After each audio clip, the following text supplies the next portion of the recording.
రోజు వెళ్ళేలాగే ఆటో తోలేదానికి వెళ్ళారండి. ఆయన సాయంత్రానికి ఒట్టి చేతులతో తిరిగి వచ్చారు ఇంటికి. ఏంటండి ఏం జరిగిందంటే, ఇలా ఆటో సీజ్ చేస్తున్నారు పోలీసు వాళ్ళు. బండి తీసిస్తారు అని అనుకోలేదు, కానీ తీసి ఇచ్చినారు.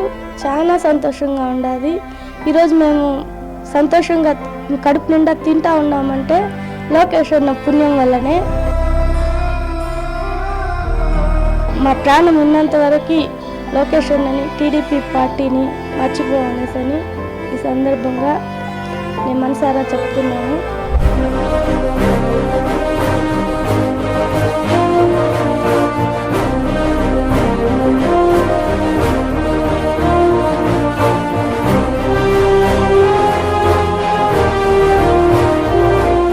పుత్తూరు పట్టణానికి చెందిన ఎస్కే అమిత్ భాషా, రజియా బేగం దంపతులది నిరుపేద కుటుంబం. 10 సంవత్సరాలుగా ఆటో నడుపుతూ కుటుంబాన్ని పోషిస్తున్నాడు అమిత్ భాషా. వీరికి ఒక కుమార్తె సంతోష్ బేగం. ఉదయం లేచి ఆటో నడిపితేనే కాని ఆ రోజు పూట గడవదు ఈ కుటుంబానికి. 15 రోజుల క్రితం కొంతమంది మహిళలొచ్చి పుత్తూరు నుంచి నగరికి వెళ్లాలని అమిత్ ను అడిగారు. 400 రూపాయలు బాడుగవుతుందని అమిత్ చెప్పడంతో వాళ్ళు సరే అన్నారు.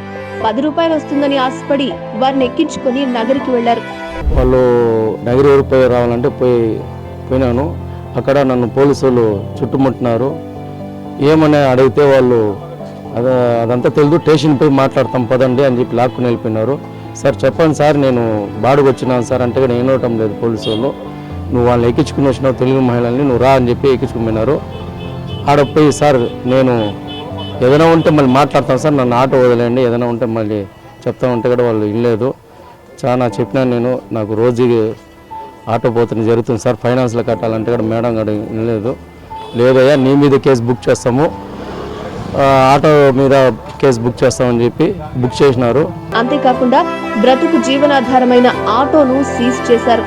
సార్ ఆటో నడుపుకుంటూ నా కుటుంబాన్ని పోషించుకుంటున్నాను, తనకు పార్టీతో సంబంధం లేదు, నా ఆటో నాకు ఇవ్వండి, నన్ను పంపేయండి అన్న పోలీసులు కనికరించలేదు. సాయంకాలానికి ఆటో లేకుండా ఇంటికి చేరుకున్న అమిత్ ఇక మనం బతికేదెలా అని భార్య కుమార్తె ముందు బాధపడ్డాడు. భర్త బాధను చూసి భార్య బిడ్డలు సైతం బోరున ఏడ్చారు. ఏంటండి ఏం జరిగిందంటే, ఇలా ఆటో సీజ్ చేస్తున్నారు పోలీసు వాళ్ళు అని చెప్పారు. నాకైతే ఏం అర్థం కాలేదు. ఎందుకు ఏమేసి అంటే, ఇలా బాడుగు తోలుకొని పోయినాను టీడీపీ వాళ్ళకి, అందుకని సీజ్ చేస్తున్నారు అని చెప్పినారు. నాకు చాలా భయం వేసింది, ఎలా బతకాలా అనిపించింది. తర్వాత కూలి నలి చేసుకొని బతుకుదాంలే అనేసి మా ఆయనకు ధైర్యం చెప్పాను.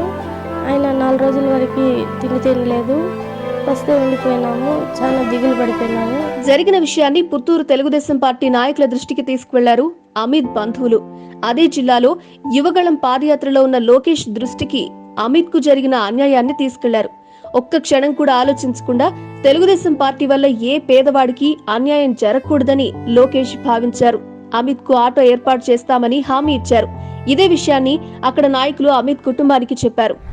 భాను గారు చెప్పారు నారా లోకేష్ అన్న గారికి, ఆయన నువ్వు పోపా, నీకెందుకు, మేము ఉండాము, 1 వారంలో ఆటో తీస్తామని చెప్పినారు. సరే నేను కూడా సరే ఏమొస్తుందేమో అనుకున్నాను నేను, కానీ 1 వారంలో ఆటో వచ్చింది. చాలా సంతోషపడుతున్నాను.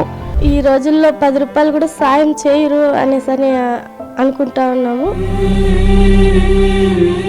బండి తీసిస్తారు అని అనుకోలేదు, కానీ తీసి ఇచ్చినారు.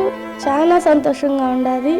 ఓ పేద కుటుంబానికి అన్నం పెట్టే ఆటోను వైసీపీ పార్టీ పొట్టన పెట్టుకుంటే, అదే పేదవాడి కుటుంబానికి అన్నం పెట్టేందుకు ఆటో ఇచ్చి అండగా నిలబడింది తెలుగుదేశం పార్టీ.